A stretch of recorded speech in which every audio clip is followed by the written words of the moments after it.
जय हिंद दोस्तों, स्वागत है आपका अपना study platform Saroj selection point पे। तो कैसे हैं आप लोग? आई होप बहुत अच्छे होंगे, बहुत तंदुरुस्त होंगे। तो आज का हमारा जो टॉपिक है आपके आने वाले एग्जाम के लिए बहुत ज़्यादा हेल्पफुल और यूज़फुल साबित होने वाला है। अगर आप रेलवे के किसी भी विभाग की तैयारी कर रहे हैं, तो ये जो टॉप 30 क्वेश्चन मैं कराने जा रहा हूँ आपके लिए रामबाण साबित होने वाला है। आप रेलवे की किसी भी विभाग की यानी कि चाहिए आप RRB, NTPC, group D, RPF, ALP और भी किसी भी तरह की रेलवे की विभाग की तैयारी कर रहे हैं तो ये 30 क्वेश्चन बिल्कुल रामबाण साबित होने वाला है। तो अच्छे से वीडियो को पढ़ेंगे, शुरू से अंत तक देखिएगा और अपने दोस्तों तक भी शेयर करिए। अगर चैनल पर नए हैं तो चैनल को पहले सब्सक्राइब करें, लाइक करें, अपने दोस्तों तक भी शेयर करें। चलिए क्वेश्चन नंबर 1 की ओर चलते हैं दोस्तों। निम्नलिखित में से किसे सागर माता के नाम से भी जाना जाता है? सागर माथा नाम से भी जाना जाता है। तो किसे जाना जाता है? Mount Everest. किसको जाना जाता है? माउंट एवरेस्ट, जो विश्व की सबसे ऊंची चोटी है, उसे नेपाल में सागरमाथा नाम से भी जाना जाता है। लगभग इसकी जो ऊंचाई है 8,848 मीटर। ठीक है, 8,848 मीटर, कहीं कहीं 8,850 मीटर भी लिख के आता है। ठीक है, ये तो थी आपकी जानकारी के लिए। चलिए आगे बढ़ते हैं। अगला क्वेश्चन आपसे क्या कहता है? विश्व में कॉफी का सबसे बड़ा उत्पादक देश कौन सा है? तो विश्व में जो कॉफी का सबसे बड़ा उत्पादक देश है वो है ब्राजील। ठीक है, ऑप्शन बी ब्राजील बिल्कुल राइट आंसर है। दोस्तों ये वो सिलेक्टेड क्वेश्चन है जो पिछले 15-20 सालों से जितने भी अभी तक रेलवे के एग्जाम हुए हैं उसमें एक बार नहीं कई बार ये क्वेश्चन रिपीट हुए हैं। तो संभवतः आपके आने वाले एग्जाम में, आपके आगामी एग्जाम में इनसे क्वेश्चन आपको देखने को 100% मिल सकते हैं। तो अच्छे से इन सभी क्वेश्चनों को पढ़िएगा। हमारे चैनल से यानी कि हमारे प्लेटफॉर्म से, सरोज सिलेक्शन पॉइंट से रोज डेली रेलवे विभाग के लिए इंपॉर्टेंट क्वेश्चन देखने को मिलते हैं और अन्य विभाग जितने भी हैं, एसएससी हो गया, पुलिस हो गया, सभी विभागों के लिए महत्वपूर्ण जीके जीएस प्रैक्टिस सेट कराया जाता है। तो हमारे साथ जुड़े रहिए, आपको रोज डेली इंपॉर्टेंट जीके जीएस यहाँ पर प्रैक्टिस सेट और वीडियो क्लासेस देखने को मिलेंगी। चलिए, तो विश्व में कॉफी का सबसे बड़ा उत्पादक देश कौन सा है? तो वो कौन सा है? ब्राजील है। ठीक है, ब्राजील जो है ये दक्षिण अमेरिका का सबसे बड़ा देश है। ठीक है, कई बार क्वेश्चन ऐसा भी पूछ लेता है कि दक्षिण अमेरिका का सबसे बड़ा देश कौन सा है? ब्राजील है। ठीक है, याद रखिएगा। तो नंबर 1 पे ब्राजील है, फिर जो दूसरे नंबर पे कॉफी आता है वियतनाम, कोलंबिया, ये सब आते हैं बाकी। ठीक, याद रखेंगे, लेकिन पहले नंबर पे ब्राजील है, याद रखना है आपको। चलिए अगला क्वेश्चन क्या कहता है? दुनिया का सबसे बड़ा यूरेनियम उत्पादन देश कौन सा है?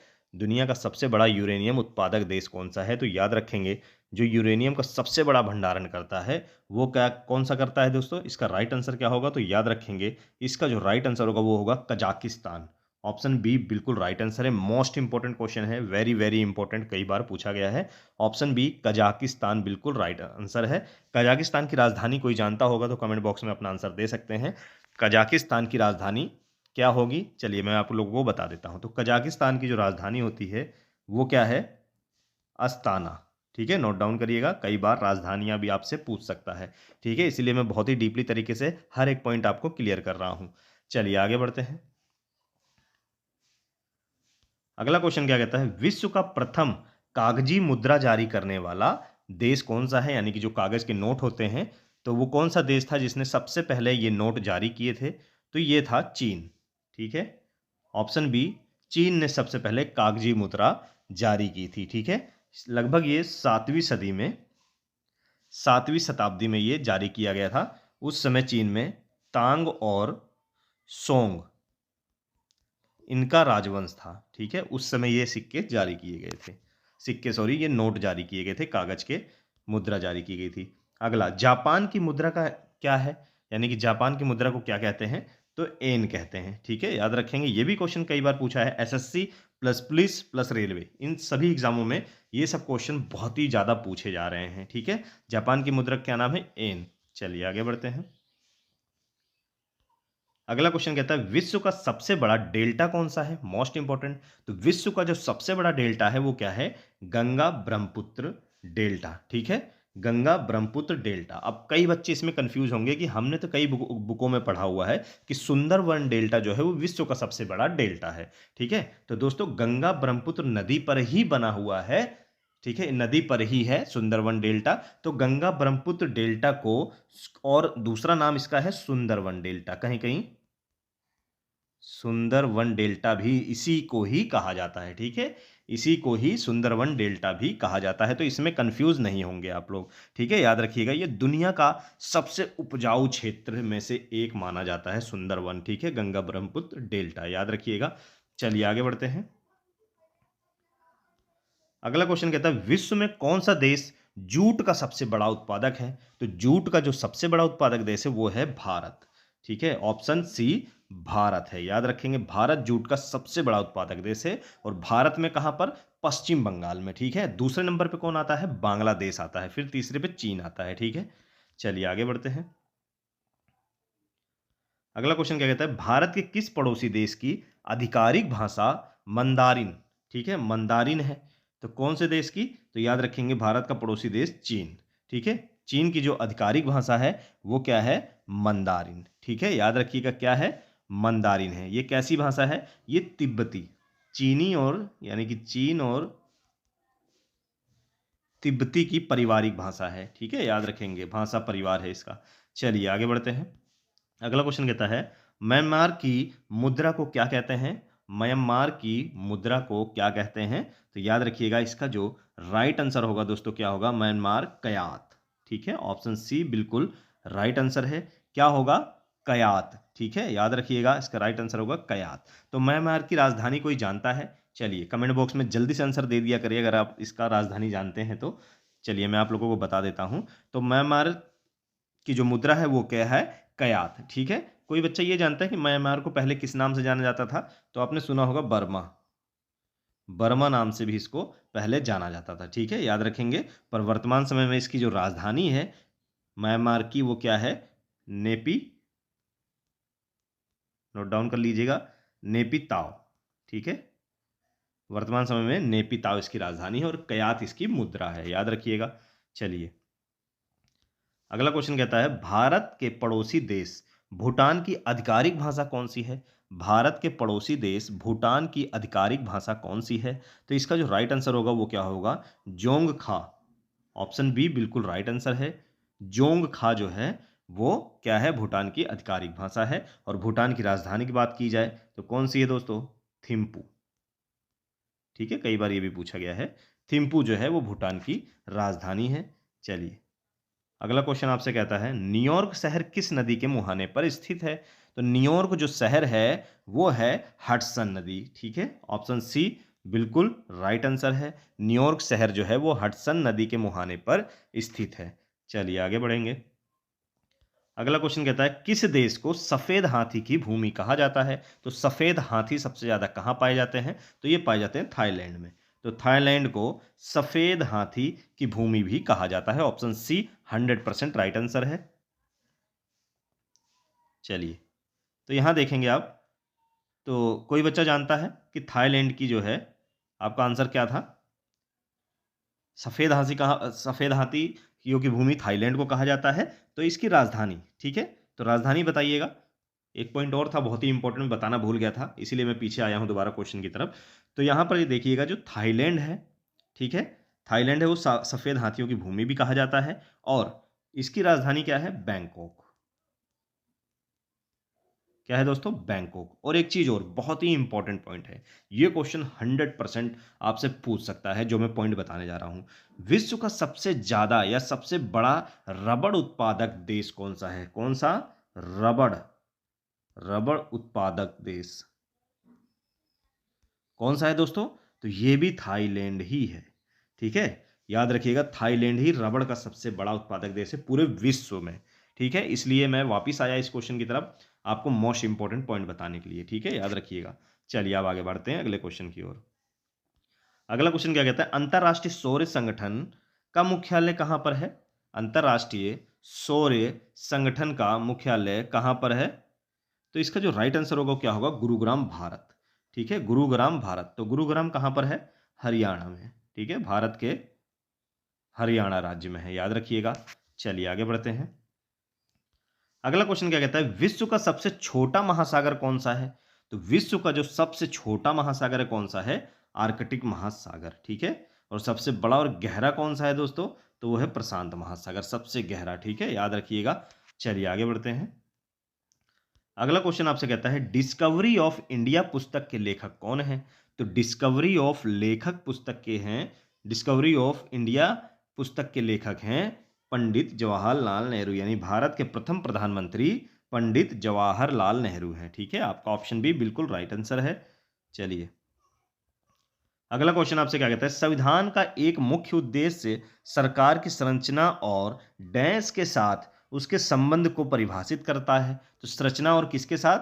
लोग के साथ। ठीक है, संरचना और किसके साथ? लोग के साथ उसके संबंध को परिभाषित करता है, यानी कि ऑप्शन सी आपका बिल्कुल राइट आंसर है। किसके साथ? यहाँ क्या आएगा?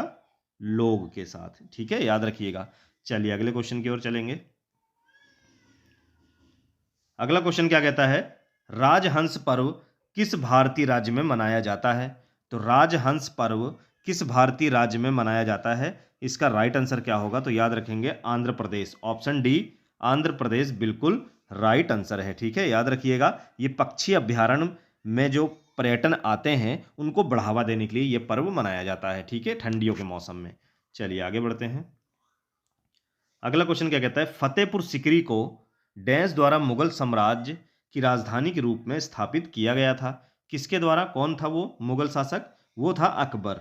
ठीक है, अकबर द्वारा। ठीक है, याद रखिएगा किसके द्वारा? अकबर के द्वारा। ठीक है, याद रखेंगे 1571 में स्थापित की थी राजधानी। चलिए आगे बढ़ते हैं। अगला क्वेश्चन कहता है समुद्रगुप्त का दरबारी कवि कौन था? तो समुद्रगुप्त का जो दरबारी कवि था वो कौन था? हरिसेन। ठीक है, याद रखेंगे हरिसेन जो था वो समुद्रगुप्त का दरबारी कवि था। कोई बच्चा ये जानता है कि समुद्रगुप्त को और किस नाम से जाना जाता है?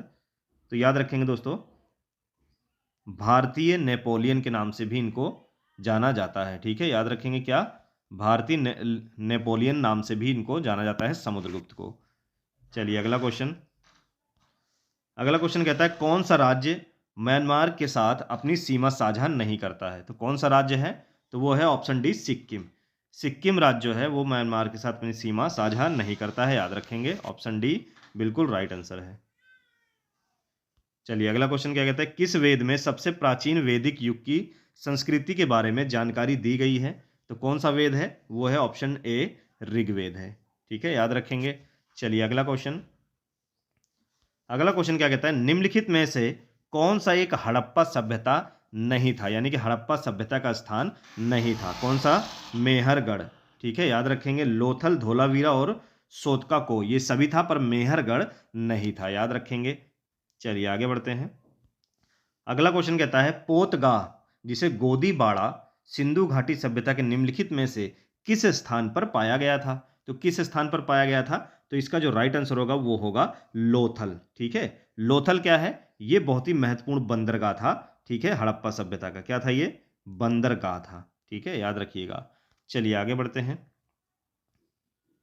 अगला क्वेश्चन क्या कहता है, कर्क रेखा भारत के कितने राज्यों से होकर गुजरती है? तो कर्क रेखा भारत के कितने राज्यों से होकर गुजरती है? तो ये गुजरती है 8 राज्यों से। अब वो 8 राज्य कौन कौन से हैं? जल्दी जल्दी शॉर्टकट में इसको आप नोट डाउन करिएगा। तो सबसे पहले आप गुजरात को नोट करेंगे, गुजरात। ठीक है, उसके बाद आपका क्या आता है? राजस्थान। फिर आपका आ जाता है मध्य प्रदेश। ठीक है, फिर छत्तीसगढ़, फिर झारखंड, पश्चिम बंगाल, त्रिपुरा और मिजोरम। ठीक है, कौन कौन से 8 राज्य हैं? गुजरात, राजस्थान, मध्य प्रदेश, छत्तीसगढ़, झारखंड, पश्चिम बंगाल, त्रिपुरा और मिजोरम। ये 8 राज्य हैं जहां से कर्क रेखा होकर गुजरती है। याद रखेंगे। चलिए अगला क्वेश्चन क्या कहता है, राइबोसोम निम्नलिखित में से किसके लिए कार्यस्थल है? तो इसका जो सही आंसर होगा वो होगा प्रोटीन संश्लेषण। ठीक है, ऑप्शन ए बिल्कुल राइट आंसर है। याद रखेंगे। चलिए आगे बढ़ते हैं। अगला क्वेश्चन आपसे क्या कहता है, आहार नली में अंगों के द्वारा स्त्रावित कौन सा रस वसा के पाचन में महत्वपूर्ण भूमिका निभाता है? तो कौन सा?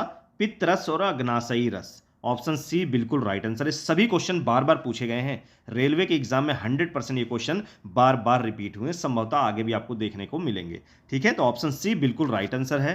चलिए अगला क्वेश्चन क्या कहता है, कौन सा जीव त्वचा से सांस लेता है? मोस्ट इंपॉर्टेंट क्वेश्चन है, बहुत ही इंटरेस्टिंग क्वेश्चन भी है। ठीक है, कौन सा जीव त्वचा से सांस लेता है? तो दोस्तों केचुआ।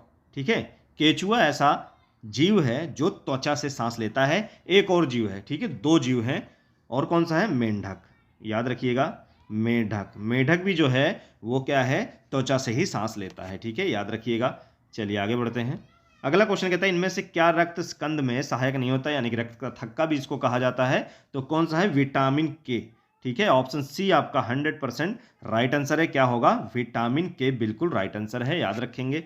चलिए अगला क्वेश्चन, किस ग्रह को लाल ग्रह के नाम से भी जाना जाता है, तो कौन सा ऐसा ग्रह है, तो याद रखेंगे दोस्तों मंगल ग्रह को, ठीक है। ऑप्शन बी बिल्कुल राइट आंसर है, मंगल ग्रह को लाल ग्रह के नाम से भी जाना जाता है, याद रखिएगा।